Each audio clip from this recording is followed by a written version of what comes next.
Bonsoir, bonsoir. C'est RD Congo Basango Télévision Bandekonanga. Comme toujours avant de commencer notre émission, nous disons merci à Dieu. Nous disons merci à nos chers abonnés et téléspectateurs qui nous suivent partout dans le monde et en RDC. Bandekonanga, soyez les bienvenus. À la une, Boyoka Bandekonanga. Oye Salami, après consultation de Nairobi.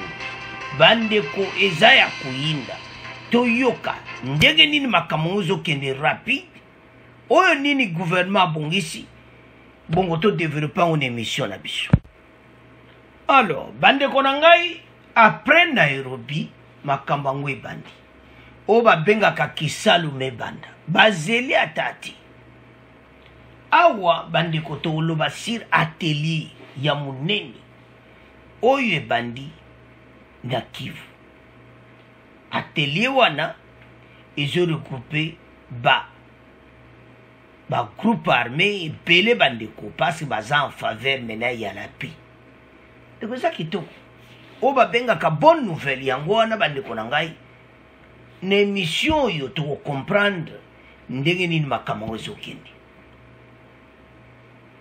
Après consultation à Nairobi boko yoka sikoyo Tony Tambwe o aza moko ba coordinateur a ko expliquer ndenge nini makambo ngo après consultation nzela ni token bango tout ba pesi ba memo na bango situation nyonso ezamena arranger bazozela ba mususu suta bakuya donc tozo mona pena avantage parce atelier ezo salama bandeko situation oyo soki banda kala gouvernement zaili boso bazaki un peu responsable makambo lelo lingeza nango facile pour na fachi mais pourquoi je comme difficile pourquoi comme tina niveau c'est parce que le débit a été très mal et ça a été très mal géré par le gouvernement ya liboso le kola ba gérer qui ango bien té alors makambo ebele et kende le souté ndenge bakanaki mais awa na émission alelo toko découvrir négociation avec les groupes armés. Après l'étape de Nairobi, il est temps de se rendre opérationnel les programmes de DDRC. Bandeko et comme étape na ba rendre opérationnel et fonctionner masole banda o tozo benga Kisalu mebanda. C'est le bosso ça est comme gouvernement le bosso ba mekaki ba kambo nyonso mais ça n'avait pas marché et maintenant bala o ba yela ngo système moko clair bande ko yebi soki bato baza ko ya na bi moko clair et ça ka bien mais gouvernement le bosso ba yeba il fallait ko tuna bango malamu mais ba wela ko so bango ko tshaba ona armée. Mais dans la situation de Komanango, Fatia Kota na pouvoir à Kota plus de 300 groupes armés. Donc, ils ont ça en assommant. Monta. Donc, forêt équatoriale, les gars, ils ont koyinda na banyama, mais ils ont koyinda na ba groupe armé. Donc, on ne comprend rien. Ce n'est pas possible. Alors, les coordonnateurs de désarmement, démobilisation, relèvement communautaire et stabilisation, PDLC, Tony Tambwe a appelé mercredi 27 avril à rendre opérationnel ces programmes afin la fin de la première phase des négociations entre le gouvernement et le gouvernement des groupes armés à Nairobi. Donc, Wana place Massoule Zotambola. Le coordonnateur, négociation avec les groupes armés, l'armée, après l'étape de Nairobi, il est temps de rendre opérationnel le programme de DDRC. Alors, Bandeko, situation où Yokozala arrangée, parce que ça facilité. Comme on a un groupe armé, tourné dans mon cannabis. Alors, Bandeko Nangai, programme oyo Tony Tambwe asali atelier ya munene oyo regroupe ba groupe armé ndenge omonaki bazalaki na Nairobi awa na EDC babandi atelier ya munene. À l'issue d'un atelier tenu à Bukavu, cette opérationnalisation du PDDC dans le Sud Kivu, Tony Tambwe a affirmé qu'il est temps de rendre effectif ce programme.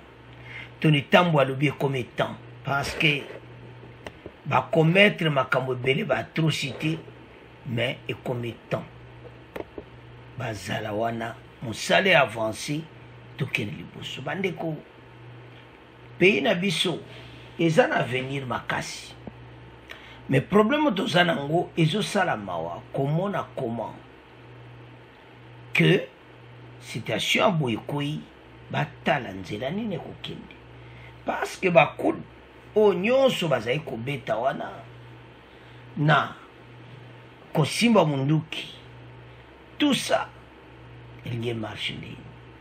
Alors situation oyo ezokoma pena makasi parce que mboka il faut ekoma na liberté mo total et puis nyonso ba discussion nzamba asunga yango tosenga na bino ntango nyonso tozala nsima ya mosala oyo baide gouvernement azopesa. À l'issue d'un atelier tenu à Bukavu sur cette opérationnalisation du PDDC dans le Sud Kivu, Tony Tambwe a affirmé qu'il est temps de rendre effectif ces programmes. Et comme étant Oyo, Batoba Bana Moussala. Nairobi a été convoqué pour écouter cette opérationnalisation du PDDC dans le Sud Kivu.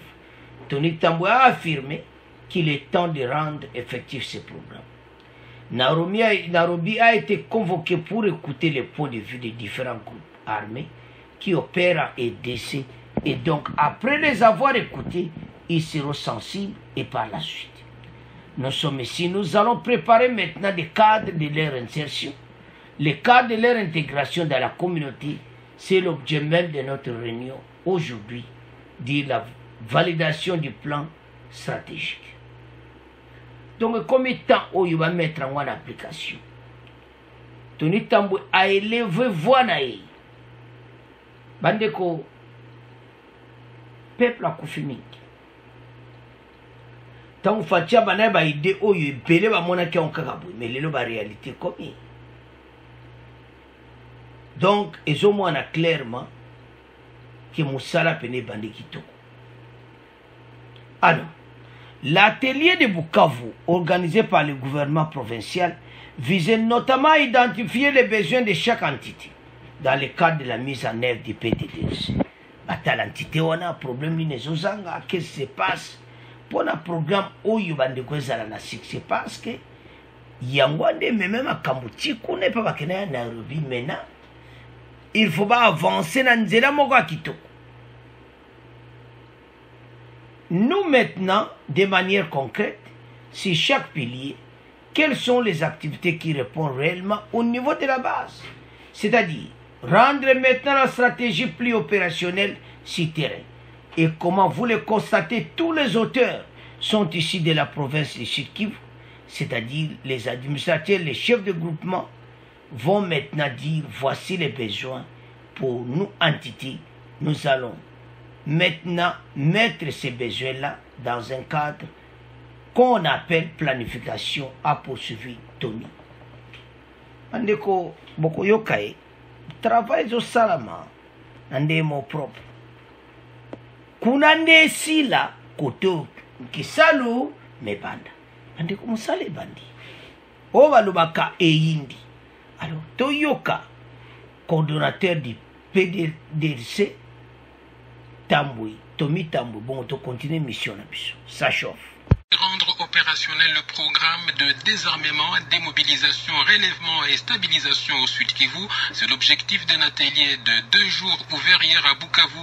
À cette occasion, le gouverneur Théongwa Bidjekasi a indiqué que cette rencontre intervient à la fin du conclave de Nairobi entre le gouvernement congolais et les groupes armés. C'est ce qu'explique le coordonnateur du PDDRCS, Tommy Tambwe, au micro de Sintabashi Zinabizana. Nairobi a été convoqué pour écouter les points de vue des différents groupes armés qui opèrent en République démocratique du Congo. Et donc, après les avoir écoutés, ils seront sensibilisés et par la suite, nous qui sommes ici, nous allons préparer maintenant le cadre de leur réinsertion, le cadre de leur réintégration dans la vie communautaire. C'est l'objet de notre réunion même d'aujourd'hui, de dire, après la validation du plan stratégique, que devient la suite? Nous allons maintenant, de manière concrète, sur chaque pilier, quelles sont les activités qui répondent réellement au niveau de la base, c'est-à-dire se rendre maintenant la stratégie plus opérationnelle sur le terrain. Et comme vous le constatez, tous les acteurs sont ici de la province du Sud Kivu, c'est-à-dire les administrateurs, les chefs de groupement vont maintenant dire voici les besoins pour notre entité et nous allons maintenant mettre ces besoins-là dans un cadre qu'on appelle planification. Alors, bande koranga tolandi biso nyonso wana ete Nairobi esili mena programme ezokoma opérationnel. Bandeko ba créer en banakala peut-être projet ezalaki déjà na ba idée na bango que tokutana na ba groupe armé oyo to persuader bango batika minduki to sola na bango. Donc c'est ça situation ezali awa. Donc tozomona clairement que ma campagne est en mode. Parce que ça possible était batuba bavanda na zamba bandeko mais bazako bomaka bandeko na bango. Les programmes ebandaki ba voisin ba monaki on kaka boyi. Fachi mwana mayele ake kokota na eta wana Afrique de l'Est. Parce que na kati na bango bazama kamba bongisaka. Alors, maintenant awa Tony Tambwe alobi ete ba groupe nyonso opérationnel ba otika ba arme na volonté na bango. Ndenge après atelier ndeto persuader bango te expliquer bango. Ete zabwe bobo eza ndenge oboyoka kawanati. Alors, maintenant Kisalu Nebanda. Nairobi a été convoqué pour écouter les points de vue des différents groupes armés qui opèrent en RDC. Et donc, après les avoir écoutés, ils seront sensibilisés et par la suite. Bandeko Tolandia. Parce que le message est bimakamabe. Alors qu'il y a une mission moko spéciale.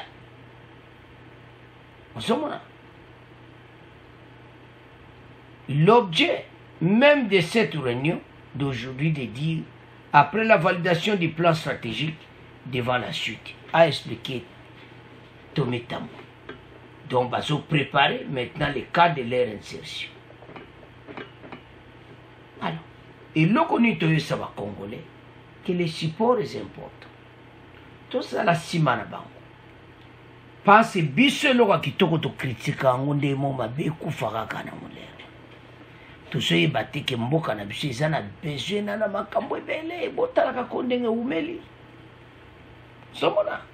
Et là c'est clairement que nous avons beaucoup de problèmes. Mais pour nous résoudre les problèmes on est batunion se faut bazala bomoko. L'atelier du Bukavu organisé par le gouverneur provincial visait notamment à identifier les besoins de chaque entité dans le cadre de la même œuvre du PDDRC. Nous allons maintenant, de manière concrète, sur chaque pilier, quelles sont les activités qui répondent réellement au niveau de la base, c'est-à-dire rendre maintenant la stratégie opérationnelle sur terrain et comme vous le constatez, tous les acteurs sont issus de la province du Kivu. Oyo kaka musala yango wana. Alors, bandeko soto zongi nanu na début wana ndenge makambo ebandaki. Je crois bebele bandimaki te tokoma na étape oyo. Mais tozala na volonté te makambo ndenge ezokende eleka bien situation esila. Yango toyesa bakongole chaque fois tozala bomoko botala. Tala mboka fatia okuta combien de groupes armés na kata zamba. Ceux qui balobi mboka kufa bango batomboki. Il fallait même senga pardon et tout ça, pardonner bango na onyoso basala.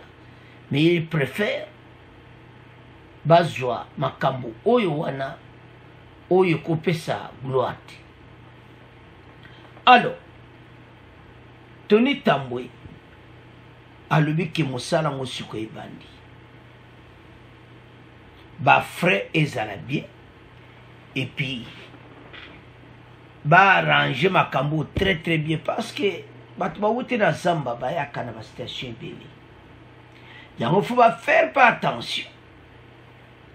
Ba vérifier bango nyonso. Parce que so mutu ba yebi eza moins difficile ko sala mabe. Bande ko na sir Kivu kutu do. Ba groupe armé au sakanati. Alors, ba programme sala ni ebele. Président de la République pas au bongama. Tout ce monde a clairement et makambo oyo zoke na direction kito. Atelier oyo kobota mbuma tokoyoka o kaka ye atiki wala mokola moto ko sepela biso nyonso. Alors bande ko botala et pas problème komi. Ezo senga ngana yo tozala main dans la main pour bitumba oyo foto bonde la kapona président de la République. Bazana mukumba moko osaka na ngoti. Ba avancer makambo nyonso.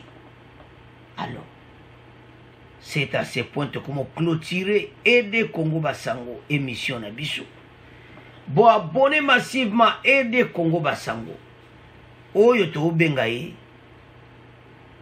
Mwana ya Congo News 24 oyo abimi que makambo salama de sous koleka. Ya on te saba congolais totelema. Avançons pays au Keliboso. C'est à ce point. Donc, comment clôturer mission. Bon, abonner massivement. Bon, partager. Au revoir. À la prochaine.